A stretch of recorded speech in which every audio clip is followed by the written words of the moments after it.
Muchas gracias a los organizadores por permitir presentar esta ponencia, que habla un poco de la historia que ha desarrollado la Dirección de Vialidad en tratar de adaptar los modelos de HM4 a la realidad nacional. Esta ya es una historia de más de 30 años en los que se viene trabajando y tratar de implementar un sistema de gestión vial que sea robusto para la administración de nuestros caminos. Como vemos en esta lámina, dentro del sistema, digamos, de información o del sistema de gestión vial, una parte fundamental que complementa a los datos es el modelo HDM4. O sea, no queremos presentarlo como algo que sea lo principal, sino que algo complementario que tiene que estar enfocado en un plan estratégico de carretera que deba ser un apoyo técnico a la autoridad para la toma de decisiones y que permite a su vez estimar en forma detallada niveles de proyectos, estándares y obra.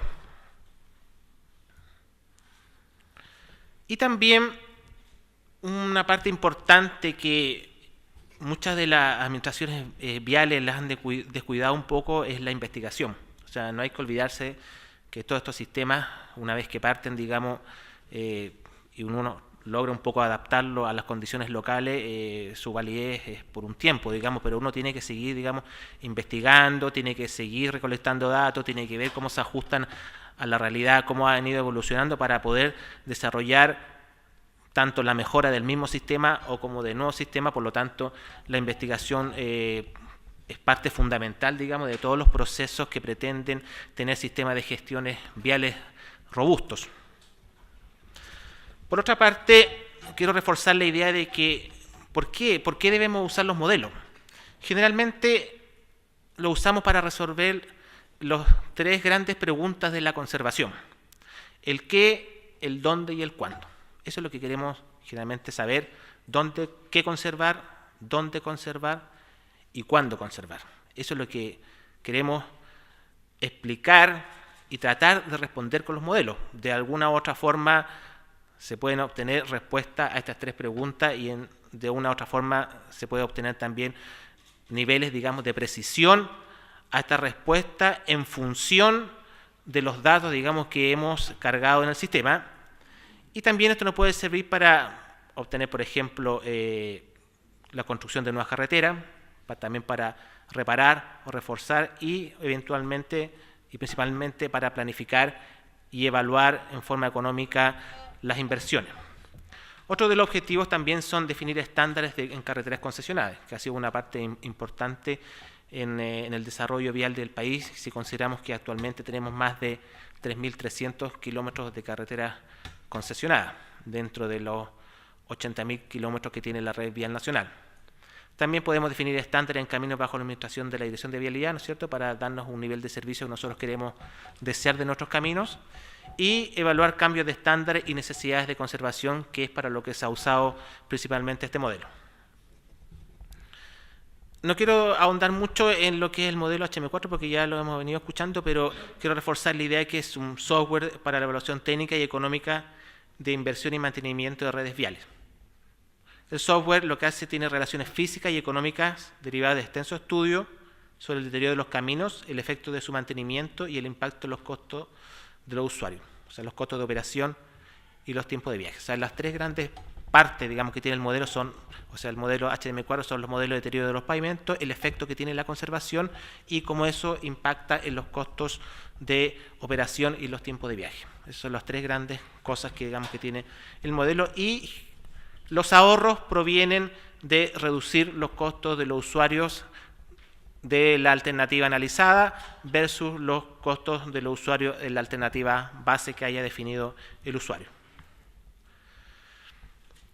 Dentro del funcionamiento general de HM4, los modelos matemáticos de deterioro son el cerebro del sistema y son los que permiten determinar cómo evoluciona el pavimento a través del tiempo en función de las cargas de tránsito, de la condición propia del pavimento y de los factores climáticos. Por lo tanto, uno de los desafíos principales es tratar de adaptar esa curva al comportamiento real que tiene el pavimento en su ciclo de vida. Eso es lo que se quiere lograr con el modelo calibrado. Y como vemos en esta ecuación, lo que hace el modelo es predecir el deterioro al final del periodo o del año en función del deterioro inicial, más el incremento que se produce durante el año a través de ese factor de progresión. Estos modelos vienen estudiándose desde hace muchos años y como vemos en la gráfica siguiente, ya en los estudios del año 71 al año 75 que se desarrollaron en Kenia, se venía estudiando el comportamiento que tenían los pavimentos, los deterioros, tanto los caminos pavimentados como los caminos no pavimentados. Por lo tanto, es un estudio bastante antiguo que se ha ido mejorando a través de sucesivas investigaciones o aportes científicos de investigadores y mejora hasta llegar ya en el año 93 al ISO HDM que dio nacimiento en el año 1996 al HM4. Como vemos en esta gráfica, una de las grandes cambios que hubo fue el módulo el efecto que tiene el mantenimiento, ¿no es cierto?, y el deterioro de los pavimentos que venía de HM3, que se cambió en el modelo de HDM4, y la incorporación ya de una nueva flota vehicular. Se incorporaron 16 nuevos modelos. Antes se tenían mucho menos, digamos, vehículos en los cuales se podía cargar en el sistema, y ya con HDM4 en el año 2000 ya se incorporaron estos nuevos 16 vehículos motorizados que ya respondían al desarrollo moderno que habían tenido la mayoría o casi todos los parques vehiculares del mundo desde los estudios de Kenia del año 71. Y uno de los resultados principales para los cuales nosotros hemos ocupado, digamos, el HDM4 es para el desarrollo de una cartera de proyectos de conservación periódica. Eso ha sido uno de los productos fundamentales que se ha podido lograr con este software, en el cual se evalúan aproximadamente 15.000 kilómetros de pavimento cada 2 años y en el cual se logra entregar a las 15 regiones del país una cartera de proyectos de conservación para que sea analizada y discutida con las autoridades regionales y ver cuáles de esos proyectos pueden ser implementados, cuáles pueden ser mejorados, o cuáles pueden ser ampliados, o cuáles pueden ser reducidos. Pero solamente esto es una componente técnica de lo que debería ser la decisión de la conservación, porque la decisión de la conservación abarca mucho más aspectos que los técnicos. También hay aspectos sociales, hay aspectos que quiere reforzar la autoridad y también hay otros aspectos políticos que también deben tomarse en cuenta. Por lo tanto, esto no es más que una propuesta que en algunos años se ha tratado de consensuar con la autoridad regional para lograr que los proyectos tengan una componente técnica que no lo tenían hace algunos años atrás, lo cual se enmarca en el concepto de que la administración vial debe responder por lo menos a tener una componente técnica en su decisión. Como vemos acá, la red, digamos, se fue evaluando y se fueron incorporando todos los parámetros que corresponden, digamos, a las características del pavimento en cada una de las plantillas que tiene el software para hacer la evaluación. Es un trabajo bastante arduo y que toma por lo menos gran parte del año en tratar de configurar, en tratar de incorporar todos los caminos que van a ser evaluados en este sistema. Por lo tanto, hemos ido mejorando en el sentido ya de pasar no tanto de una fase manual, sino que a una fase más automatizada, de poder llenar estas planillas y poder hacer la evaluación un poco más expedita. Todo esto tiene relación con poder definir y poder actuar idealmente en las primeras 2 fases del deterioro del camino. O sea, en este momento, cuando el camino está nuevo, empieza su deterioro y luego empieza su degradación hasta llegar a la destrucción total. O sea, la idea de estos sistemas es que nosotros podamos actuar en estas dos etapas en las cuales los costos de conservación son mucho más reducidos que en las etapas finales donde la destrucción del camino es total. Por lo tanto, esta curva de deterioro o esta curva, digamos, de serviciabilidad debe ser correspondiente con esta curva del deterioro. O sea, esto es lo que nosotros queremos lograr. Queremos calibrar esta curva para que responda y saber en qué momento del tiempo se produce este cambio de condición del pavimento que nos haría ya casi imposible hacer la conservación, sino que ya tenemos que hacer ya reparaciones mayores en el pavimento o en los caminos en general, los cuales serían muy costosas para la administración vial. Si queremos usar un software para administrar la red, lo que debemos propender es actuar en esas dos etapas, porque ya en la tercera etapa no tiene sentido. O sea, ya en esta etapa el pavimento ya está completamente destruido y ya no tiene sentido hacer una evaluación económica para saber qué es lo que tengo que conservar, qué es lo que voy a conservar si el pavimento ya está completamente destruido. Por lo tanto, eso es lo que debemos lograr con estos software. Y una de las grandes preguntas que nos hemos hecho y que ya tiene respuesta es: ¿calibrar los modelos de deterioro? Sí o sí.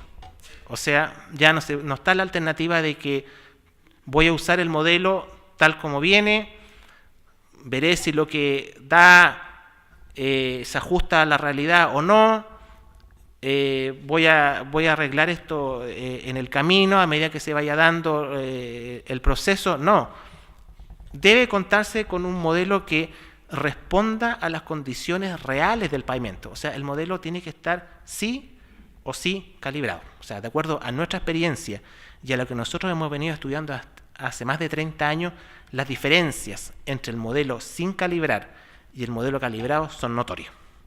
O sea, estamos hablando de que los factores cambian en un 100%. O sea, los factores de progresión o los factores de inicio de las grietas o de otro tipo de deterioro cambian en un 100% su valor en la versión calibrada versus sin calibrar. Por lo tanto, al menos para las condiciones chilenas, el modelo no se puede usar sin la debida calibración. Eso es lo que estamos tratando de introducir en todos los ámbitos en que se usa el software, tanto en la parte pública como en la parte privada. Y un componente importante también del software que ha sido el cambio en la flota vehicular que ha experimentado el parque vehicular en estos últimos años, y de lo cual nos va a hablar Tomás en un rato más. Es una de las partes más importantes que tiene el software. Obviamente los costos de operación vehicular son los que gatillan los ahorros por los cuales se hace rentable cada uno de los proyectos de conservación. Por lo tanto, la calibración más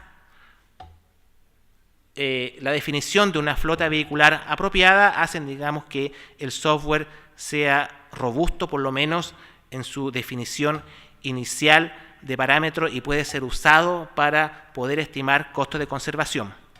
Esa configuración inicial y todos esos parámetros o acciones de conservación y sus costos es lo que se quiere lograr a futuro, y en lo cual ayer nos habló una presentación del Ministerio de Desarrollo Social, que se quiere configurar y se quiere entregar una, por decirlo de alguna forma, una estandarización inicial del software para que tanto la parte pública como la parte privada pueda usarlo y no dejar tanto al libre albedrío la decisión de qué parámetros usar, sino que haya por lo menos una voz oficial de qué es lo que debería ser lo mínimo que debería considerar tanto un ente público como un ente privado si quiere usar el software en el territorio nacional.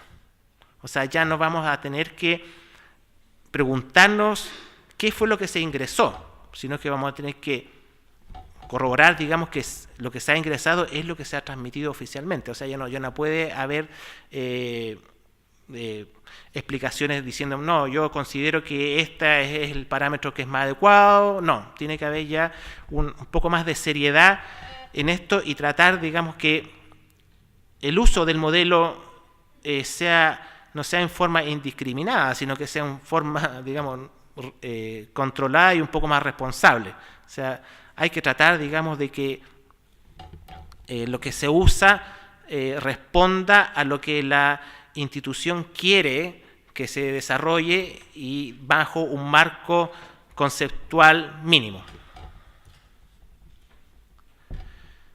Como lo dije anteriormente, este es un ejemplo, aunque no se ve muy bien, pero de lo que se propone, digamos, a cada una de las regiones con la cartera regional de conservación. En cada uno de los caminos, de acuerdo a sus condiciones, se propone una cartera quinquenal de proyectos de conservación, que es la que después se consensua y se discute con cada una de las autoridades regionales para definir cuáles van a ser las obras de conservación que se van a hacer específicamente en cada uno de los tramos de caminos que estamos analizando.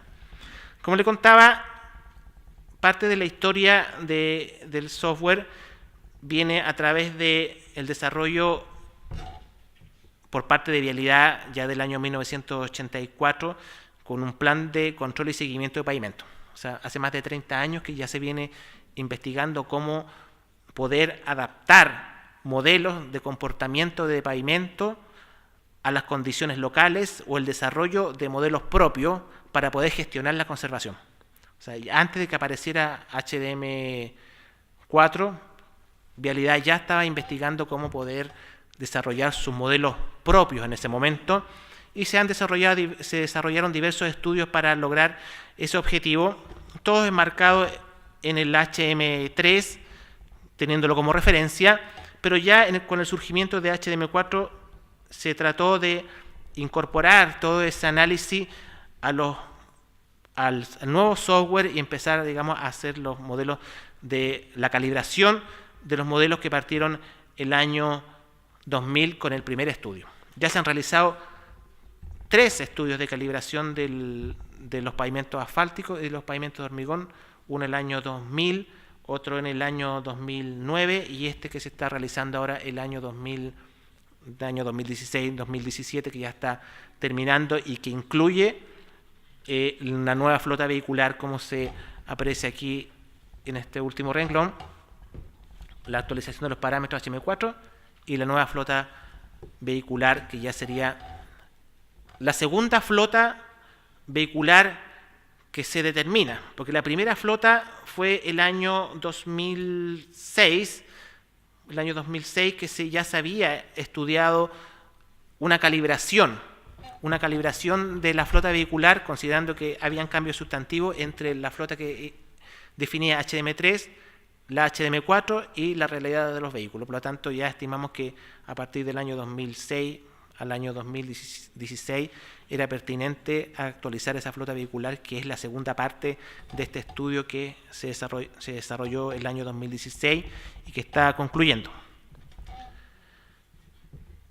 Y en cuanto a la historia, como les decía, los primeros pasos fueron lograr una instrumentación de los pavimentos para poder estudiar el comportamiento que tenían frente a las cargas de tránsito, frente a las condiciones climáticas y cómo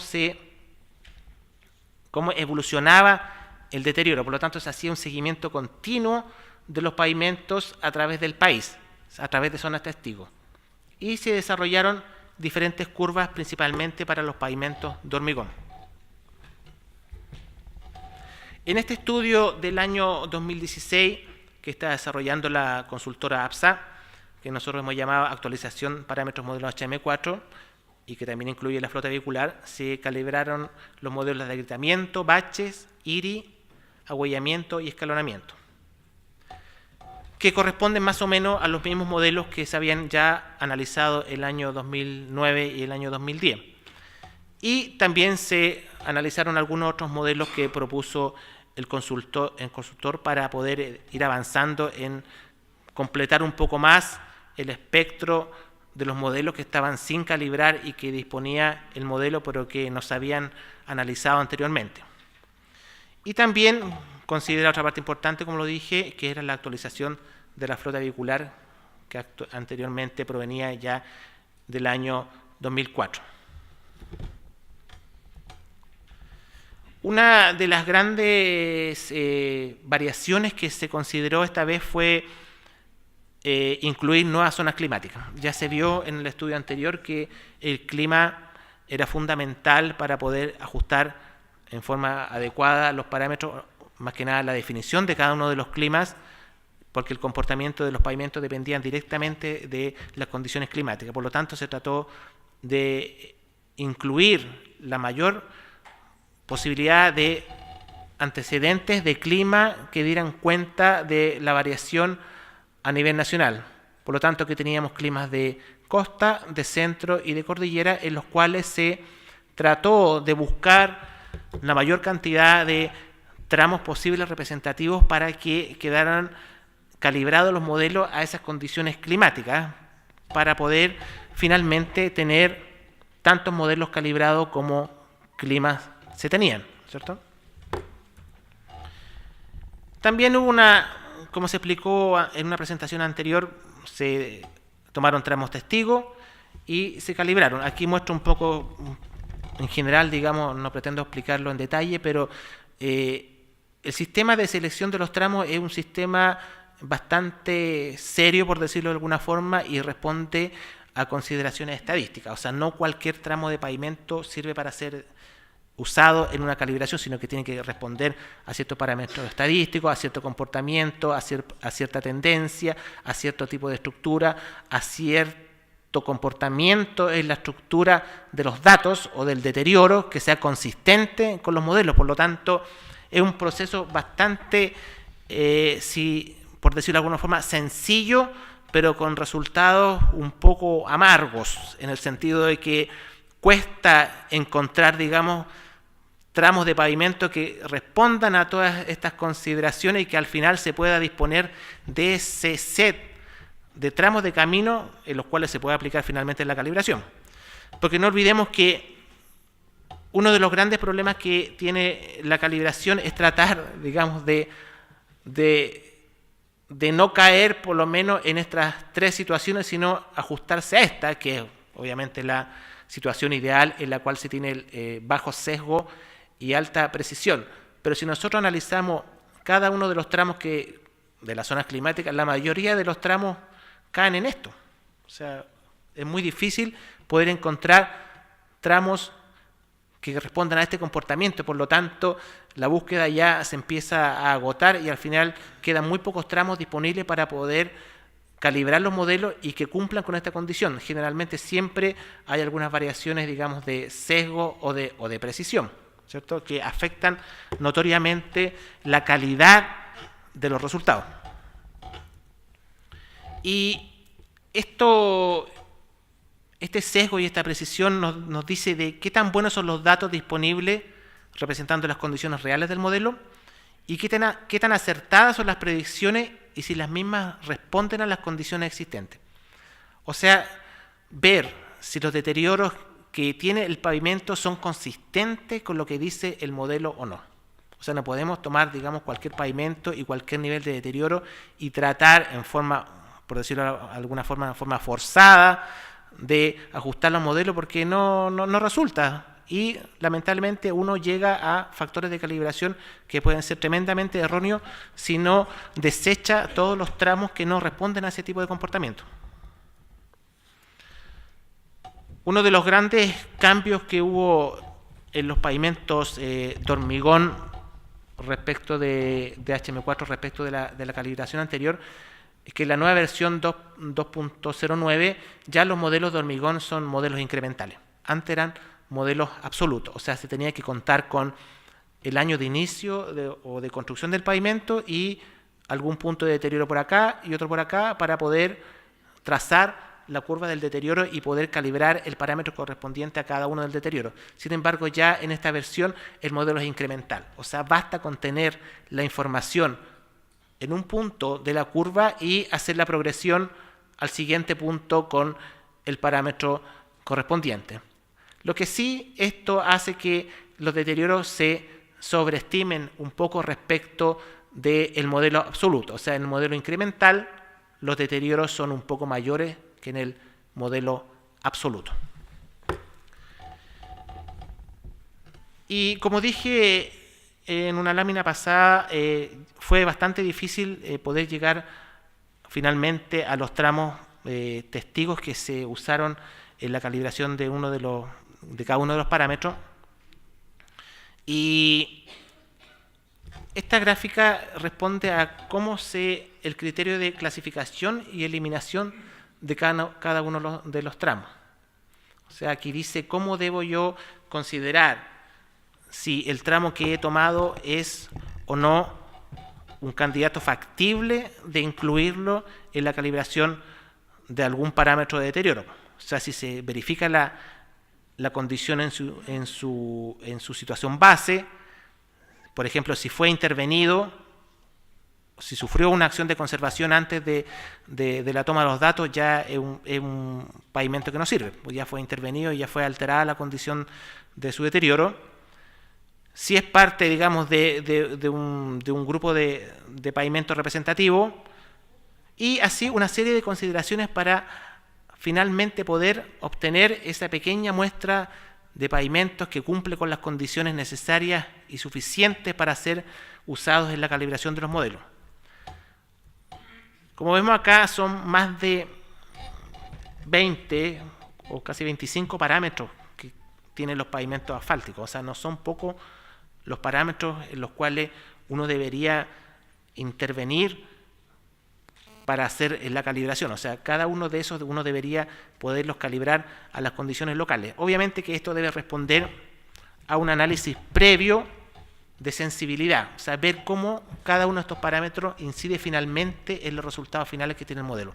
Cuáles tienen mayor o menor importancia para abocarse finalmente a calibrar esos parámetros. Por ejemplo, el factor de drenaje, por ejemplo, en los climas secos no es muy importante el factor de drenaje porque como tiene baja pluviometría, por lo tanto el deterioro de los pavimentos va a ser mucho menor. Por lo tanto, no es un factor, digamos, que uno debería calibrar en la zona norte el factor de drenaje, sino que debería enfocarse en calibrarlo en la zona sur del país, en la cual la pluviometría es mayor, ¿cierto? Como vemos acá, ya respecto a la calibración del año 2009 al año 2016, hubieron variaciones, por ejemplo, en el clima. Antes se había considerado clima norte, centro y sur. Ya acá ahora se está considerando norte altiplánico, norte costa, centro cordillera, o sea, ya hay una variación de los climas para poder ajustar cada una de las diferentes categorías de pavimento a cada uno de los climas y poder tener un abanico más amplio de parámetros. Aquí quiero reforzar la idea de que, sin que vayamos al detalle, digamos, de cada uno de los números, pero se debe contar necesariamente con los datos específicos de los pavimentos, o sea, el espesor de cada una de las capas, el CBR o el espesor, por ejemplo, en los casos de los recapados de las capas anteriores. Por lo tanto, la historia y el inventario vial que se tenga es fundamental. O sea, si se pretende calibrar parámetros de deterioro en HM4, se tiene que tener un sistema de inventario vial robusto. O sea, no se puede calibrar si no se sabe cómo están compuestos los pavimentos o cuáles han sido específicamente las intervenciones que ha tenido. O sea, esa es la base de todo proceso de calibración, tener un inventario vial robusto. Y como vemos acá, y ya lo había comentado anteriormente, para cada una de las categorías de pavimento se entrega el factor de inicio del agrietamiento y el factor de progresión del agrietamiento. El modelo por defecto trae los factores 1 para el inicio y 1 para la progresión. ¿Qué significa el factor de inicio? 1 significa que el deterioro empieza en el mismo instante en que lo predice el modelo, y el factor de progresión 1 significa que el deterioro avanza a la misma velocidad que lo predice el modelo. Por lo tanto, factores de inicio menores a 1 significa que el inicio del agrietamiento o del deterioro empieza antes, y factores de progresión mayores a 1 significa que el deterioro es más acelerado de lo que predice el modelo. Por lo tanto, vemos acá en esta gráfica que tenemos diferencias notorias, tanto en el inicio como en la progresión. Tenemos factores de 0,28, o sea, ya hay una diferencia notable entre lo que predice el modelo y la realidad del agrietamiento, y en la progresión tenemos hasta factores de 2, o sea, bastante mayores a lo que predice el modelo. Por lo tanto, esto da cuenta de la importancia que tiene la calibración. O sea, un modelo sin calibrar, nosotros tendríamos en esta columna solamente unos y en esta otra columna solamente uno. O sea, eso es lo que tendríamos si nosotros decidimos usar el modelo sin calibrar. Eso es lo importante, digamos, de darse cuenta de que hay diferencias entre lo que predice el modelo y la realidad del país. Y para los pavimentos de hormigón se analizaron tanto el agrietamiento, el escalonamiento y el despontillamiento y la regularidad OIRE. Y en este caso, como lo había contado anteriormente, el modelo ya es un modelo de tipo incremental, ¿no es cierto?, donde se tiene el deterioro al final de un periodo como el deterioro al inicio del periodo más el delta o avance del deterioro, y partimos de este punto hacia este punto. Anteriormente teníamos que partir de este punto y llegar a este punto, ¿no es cierto?, porque era un modelo absoluto. Ahora ya el modelo incremental parte de este punto hasta este otro punto. Sin embargo, ya hay análisis que dicen que el modelo incremental va por encima del modelo absoluto, por lo tanto se estarían sobreestimando los deterioros, lo cual, digamos, hay que tener en cuenta a la hora de usar los parámetros. Y en el caso de los pavimentos rígidos también se usaron diferentes tipos de clima, o sea, norte, centro, costa, para poder tener la misma variabilidad que se tenía con los pavimentos asfálticos. Y también reforzar la idea de tener la información de cada uno de los tramos, las características, los espesores, el largo de la losa en forma muy detallada para poder iniciar la calibración. Como vemos acá, uno de los grandes, por decirlo, descubrimientos, o que ya se sabía, era que la vez anterior, en el año 2009, se habían obtenido estos parámetros de calibración en promedio para el país. Pero ya analizando cada una de las categorías y diferentes climas, vemos que hay diferencias notorias entre el parámetro promedio a nivel nacional y el parámetro específico por nivel de clima. O sea, aquí vemos que a nivel nacional es 0,51 y a nivel de clima ya tenemos que es 1,46. Por lo tanto, hay realmente un aporte en poder encontrar categorías para cada uno de los climas, y se confirma que es una de las grandes variables que deben ser consideradas cuando se inicia un proceso de calibración, el clima. Acá también vemos que hay variaciones entre este parámetro y, a su vez, la descomposición del parámetro en diferentes climas. Partiendo ya con las conclusiones sin alargarme más, podemos decir que un set de modelos de predicción sin calibrar es como navegar sin instrumento. O sea, uno sabe de dónde parte, pero no sabe dónde va a llegar. Así que eso es un gran riesgo, digamos, de usar el modelo así como yo voy, lo compro, lo instalo y lo uso. Puede llegar uno a cualquier parte y ahí es riesgo de cada uno. Otra gran conclusión es que todo lo que se pueda invertirse en tiempo y recursos en calibrar los modelos es una ganancia neta para la agencia vial.